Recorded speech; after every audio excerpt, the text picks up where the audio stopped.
नमस्कार साथियों, स्वागत करता हूँ सबका इस यूट्यूब चैनल पर जिसका नाम है स्टडी विद पीएन लोधा। मित्रों, रीट एग्जाम 2021 हेतु एसएसटी लेवल 2 के लिए बहुत ही महत्वपूर्ण 30 क्वेश्चन लेकर आया हूँ। सुबह मेगा टेस्ट में मैंने आपको बता दिया था, पूरे जो 150 प्रश्नों का टेस्ट था उसमें ही कहा था कि आपको बहुत ही जल्द एक वीडियो आ जाएगा। तो यहाँ पर 30 ही प्रश्न में ला सका, 60 नहीं ला सका, लेकिन फिर भी ये 30 क्वेश्चन आपके लिए काफी मददगार साबित होंगे साथियों। तो चलिए शुरू करते हैं साथियों इस वीडियो को। देखिएगा, मेगा टेस्ट के अंतर्गत ये एसएसटी का प्रथम टेस्ट है, याद रखना इसको भी। प्रश्न नंबर 1, पहला क्वेश्चन है मित्रों, राजस्थान में निम्न में से कौन सा जिला फेल्सपार का अधिकतम उत्पादक करता है? जयपुर, टोंक, राजसमंद और अजमेर। तो मित्रों, फेल्सपार के अधिकतम उत्पादन की यदि हम बात करें तो राजस्थान का जो अजमेर जिला है, राजस्थान के अजमेर जिले में ही, जी हाँ, चौथा विकल्प, फेल्सपार का अधिकतम उत्पादन होता है। चौथा विकल्प आपका सही है प्रश्न संख्या 1 में। चलिए आगे बढ़ेंगे प्रश्न नंबर 2 पर। तो मित्रों, दूसरा क्वेश्चन आपके आता है, राजस्थान की प्राचीन आहड़ सभ्यता की खोज किस विद्वान ने की थी? आर.सी. अग्रवाल ने, कर्नल जेम्स टोड ने, दशरथ शर्मा ने और आर.डी. बनर्जी ने। तो मित्रों, राजस्थान की जो प्राचीन आहड़ सभ्यता है इसकी खोज की आपसे पूछा है कि इसकी खोज किसके द्वारा की गई है। तो ये खोज की गई थी मित्रों, अगर आप प्रथम विकल्प पर हो तो बिल्कुल आप सही हो साथियों। आर.सी. अग्रवाल के द्वारा ही आहड़ सभ्यता की खोज की गई थी। विकल्प नंबर 1 सही है साथियों प्रश्न संख्या 2 में। नेक्स्ट आता है प्रश्न नंबर 3। मित्रों, तीसरा क्वेश्चन है आपके, ये देखिए प्रश्न नंबर 3 को, हड़प्पा कालीन सभ्यता के पतन की निम्न में से कौन सी परिस्थिति सही प्रतीत होती है? कि जो हड़प्पा कालीन सभ्यता है उसका जो पतन हुआ तो किस परिस्थिति के कारण उसका पतन हुआ होगा साथियों, ये बताना है आपको। अब विकल्प को देखिएगा। प्रथम विकल्प, पतन अनियमितता तथा विभिन्न क्षेत्रों में भिन्न भिन्न कारणों से हुआ, आकस्मिक और विध्वंसकारी था, सांस्कृतिक परिवर्तनों का परिणाम था, या पर्यावरणीय एवं पारिस्थितिकी कारणों से हुआ था। तो मित्रों, एक अनुमान लगाया जा सकता है कि जो हड़प्पा कालीन सभ्यता है इसका जो पतन है वो पर्यावरणीय और परिस्थिति कारणों से माना जाता है कि पर्यावरण के और परिस्थिति की ये दोनों ही चीजें इसके लिए उत्तरदायी थी। विकल्प नंबर 4 सही है आपका प्रश्न संख्या 3 में। चलिए आगे बढ़ेंगे प्रश्न नंबर 4 पर। चौथा क्वेश्चन, ऋग्वेदिक आर्यों से संबंधित कौन सा कथन असत्य है? असत्य कथन है, वह गांव में रहते थे, वह द्रुत क्रीड़ा नहीं करते थे, उन्नाव बहुविवाह का प्रचलन था और सामाजिक जीवन की प्राथमिक इकाई परिवार थी। तो साथियों, बिल्कुल सामाजिक जीवन की प्राथमिक इकाई कौन था? परिवार था। गांव में वो रहते थे, बहुविवाह उनमें प्रचलन था, उन्नाव बहुविवाह, लेकिन वो द्रुत क्रीड़ा नहीं करते थे। ये गलत है क्योंकि वो करते थे साथियों। दूसरा विकल्प आपका सही है प्रश्न संख्या 4 में। चलिए आगे बढ़ेंगे प्रश्न नंबर 5 पर। पांचवा क्वेश्चन मित्रों, बता दूं आपको कि अगर आपने मेगा टेस्ट नहीं देखा है 150 प्रश्नों वाला, आज जो सुबह मैंने डाला था, तो उसको एक बार जरूर अटेंड कर लीजिएगा साथियों। साइकोलॉजी के, हिंदी के, संस्कृत के, गणित के, पर्यावरण के, दोनों लेवल के लिए चीजें हैं। एसएसटी वाले हैं तो पर्यावरण को उसमें आप करिए, गणित को छोड़ के सारी चीजें आपके लिए काम की है। प्रश्न नंबर 5 है, पछुआ हवाएं वे हवाएं हैं जो बहती है, ध्रुवीय क्षेत्रों के ऊपर जो बहती है उनको पछुआ हवा कहते हैं। रात्रि में पृथ्वी से समुद्र की ओर तथा दिन में समुद्र से पृथ्वी की ओर बहती है, मौसम पर निर्भर होकर विभिन्न दिशाओं में बहती है, या भूमध्य रेखा के 30 डिग्री से 60 डिग्री उत्तर दक्षिण अक्षांश रेखाओं के मध्य बहती है। तो पछुआ हवाएं किसे कहा जाता है साथियों? मित्रों, अगर हम बात करें पछुआ हवाओं की तो ये कहा जाता है वह हवाएं जो भूमध्य रेखा के 30 डिग्री से 60 डिग्री उत्तर दक्षिण अक्षांश रेखाओं के मध्य बहती है, उनको ही पछुआ हवाएं कहते हैं। चौथा विकल्प सही रहेगा आपका प्रश्न संख्या 5 में। चलिए आगे बढ़ेंगे प्रश्न नंबर 6 पर। तो साथियों, छठा क्वेश्चन है, गुप्त युग में स्त्रियों की स्थिति में गिरावट का जिस तथ्य से पता चलता है वह है। गुप्तकाल युग में जो स्त्रियों की जो गिरावट है किस कारण से? शिक्षा में कमी से, या संपत्ति के अधिकार का अभाव था, पर्दा प्रथा थी, या सार्वजनिक जीवन का अभाव था।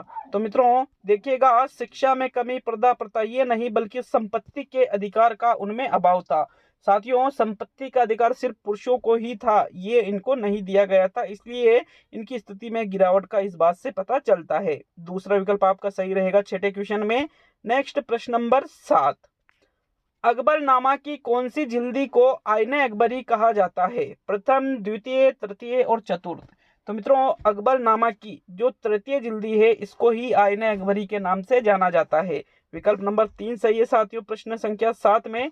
चलिए आगे बढ़ेंगे प्रश्न नंबर 8 पर। तो देखते हैं प्रश्न नंबर 8 को। 8वां क्वेश्चन, भारत में उपभोक्ता संरक्षण अधिनियम किस वर्ष में लागू किया गया? 1982 में, 1986 में, 1988 में और 1991 में। तो साथियों अगर 1987 यहाँ पर होता तो वो राइट था, लेकिन 87 नहीं है, तो फिर आपका 1986 सही रहेगा। दूसरा विकल्प 1986 में उपभोक्ता संरक्षण अधिनियम लागू किया गया, दूसरा ही विकल्प सही है साथियों दिए गए विकल्पों के आधार पर प्रश्न संख्या 8 में। चलिए आगे बढ़ेंगे प्रश्न नंबर 9 पर। तो मित्रों 9वां क्वेश्चन क्या है आपका, देखते हैं। मौलिक अधिकारों के अपवाद कौन से अनुच्छेद है? अनुच्छेद 31B व 31C, अनुच्छेद 36, अनुच्छेद 12 और अनुच्छेद 45 है। तो साथियों मौलिक अधिकारों के अपवाद किसको माना जाता है? राइट आंसर इसका दीजिएगा मित्रों। इसका सही आंसर है अनुच्छेद 31B को और 31C को मौलिक अधिकारों के अपवाद के रूप में जाना जाता है। विकल्प नंबर आपका प्रथम सही है प्रश्न संख्या 9 में। अब देखेंगे प्रश्न संख्या 10 को। तो चलिए 10वें क्वेश्चन की ओर बढ़ते हैं मित्रों। 10वां क्वेश्चन बड़ा ही इंपॉर्टेंट क्वेश्चन है। एक ग्रह की अपने कक्ष में सूर्य से न्यूनतम दूरी को क्या कहा जाता है? उपसौर, अपसौर, अपोजी, पेरिजी। तो मित्रों न्यूनतम दूरी को तो उपसौर कहेंगे और अधिकतम दूरी को अपसौर कहेंगे। तो यहाँ न्यूनतम पूछा है तो फिर उपसौर आपका सही आंसर है प्रश्न संख्या 10 में प्रथम विकल्प। चलिए नेक्स्ट प्रश्न नंबर 11। सूर्य के चारों ओर पृथ्वी के परिक्रमण की चाल वर्ष भर एक समान रहती है। अधिकतम होती है जब पृथ्वी है, ये पति नहीं है, जब पृथ्वी सूर्य के निकटतम होती है। अधिकतम होती है जब पृथ्वी सूर्य से अधिकतम दूरी पर होती है, या न्यूनतम होती है जब पृथ्वी सूर्य के निकटतम आ जाती है।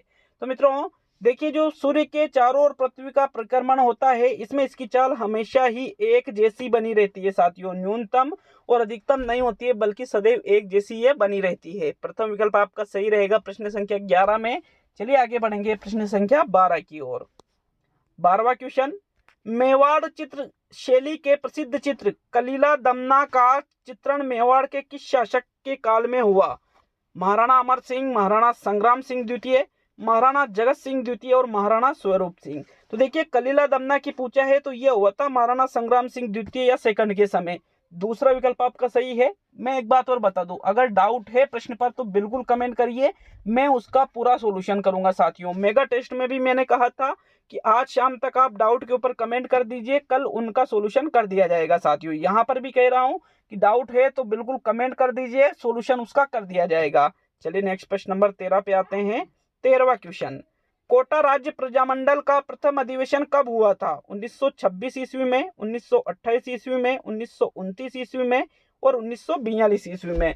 तो कोटा राज्य प्रजामंडल का प्रथम अधिवेशन ये किया गया था सन 1939 में साथियों। तीसरा विकल्प यहाँ सही है प्रश्न संख्या 13 है, ये 3 नहीं है 13 है।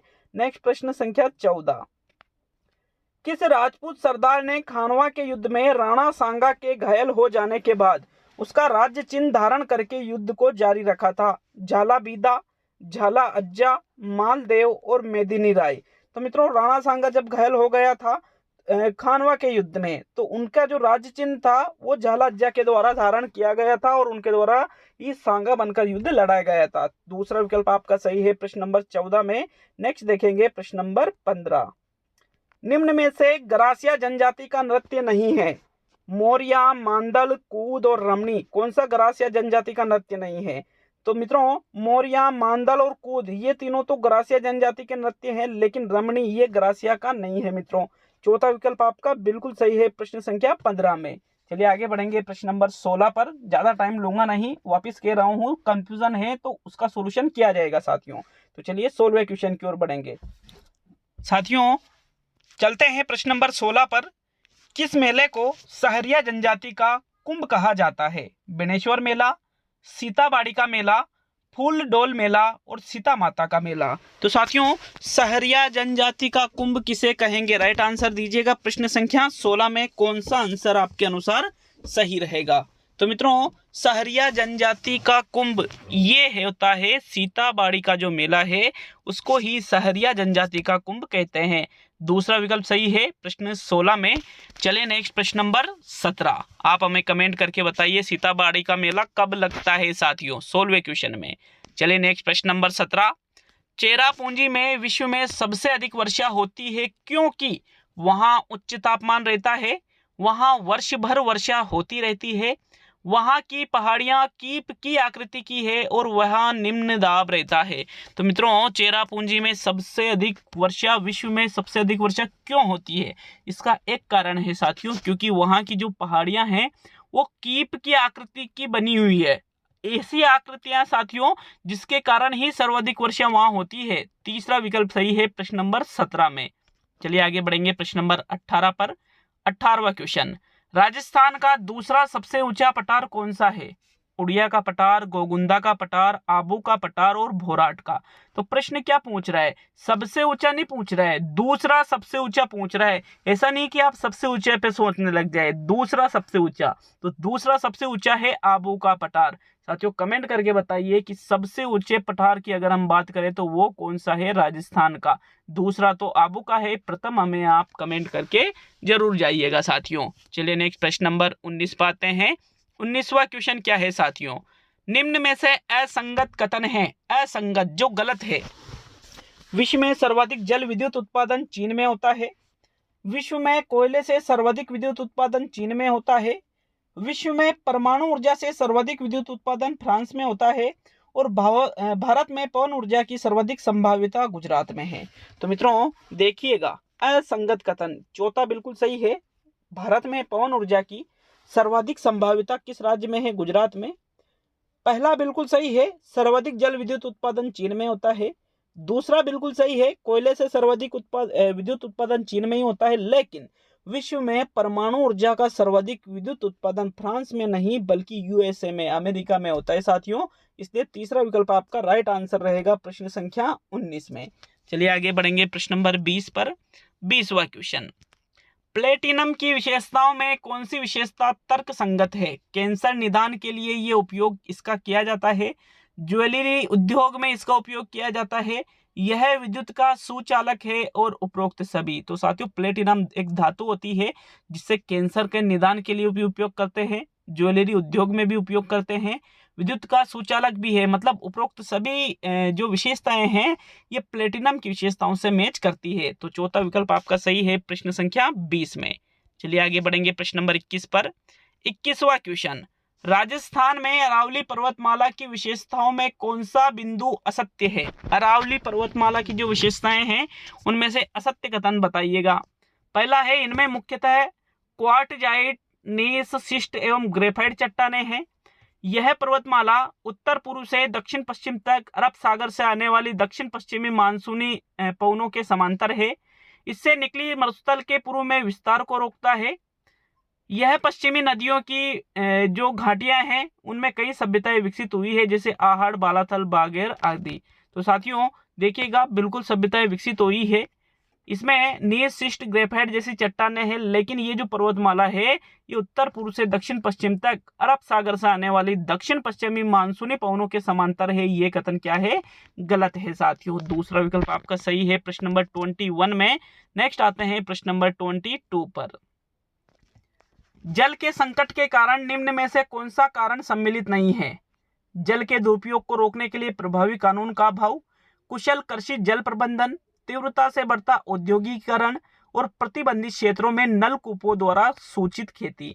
तो साथियों राइट आंसर बताइए। देखिए जल के संकट का कारण कुशल कृषि जल प्रबंधन। कुशल कृषि जल प्रबंधन किया जा रहा है मतलब अच्छी तरह से वैज्ञानिक तरीके से, तो फिर उससे जल का अपव्यय थोड़ी होता है, उससे जल का संकट उससे थोड़ी आएगा साथियों।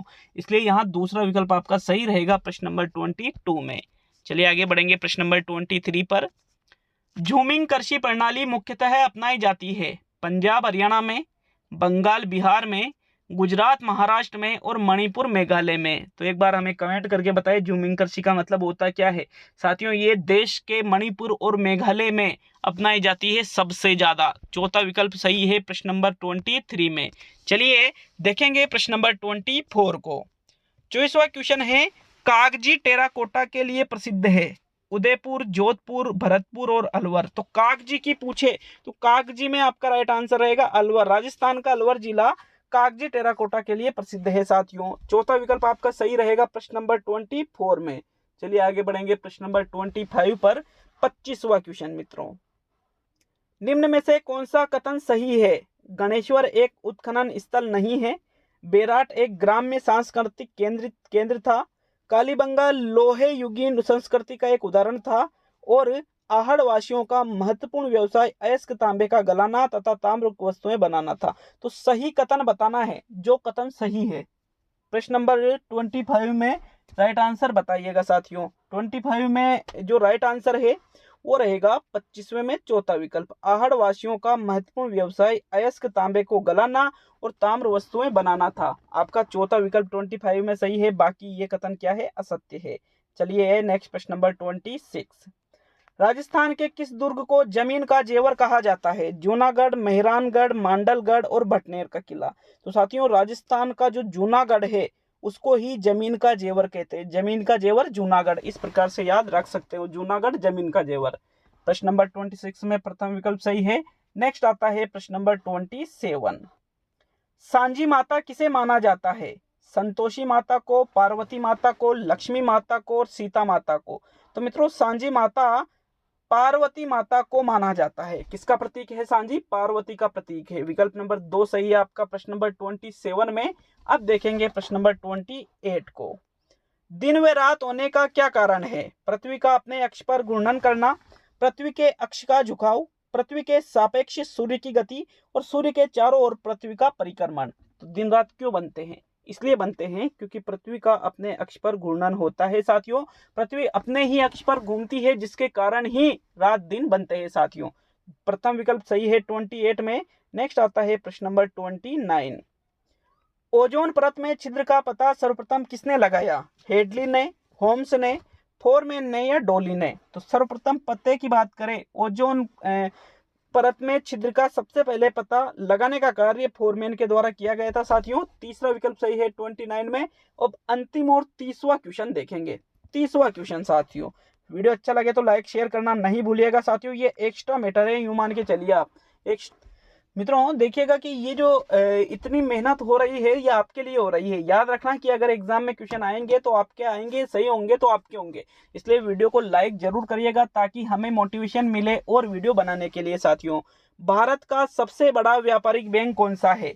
NABARD, state bank of India, ICICI और यूनियन बैंक ऑफ इंडिया। तो सबसे बड़ा व्यापारिक बैंक है साथियों स्टेट बैंक ऑफ इंडिया। दूसरा विकल्प आपका सही है 30वें क्वेश्चन में। मैंने कहा है कंफ्यूजन है कमेंट करो, बिल्कुल उसका सॉल्यूशन कल ही किया जाएगा मेगा टेस्ट के साथ में। तो बहुत बहुत धन्यवाद साथियों, मिलते हैं अगले वीडियो में।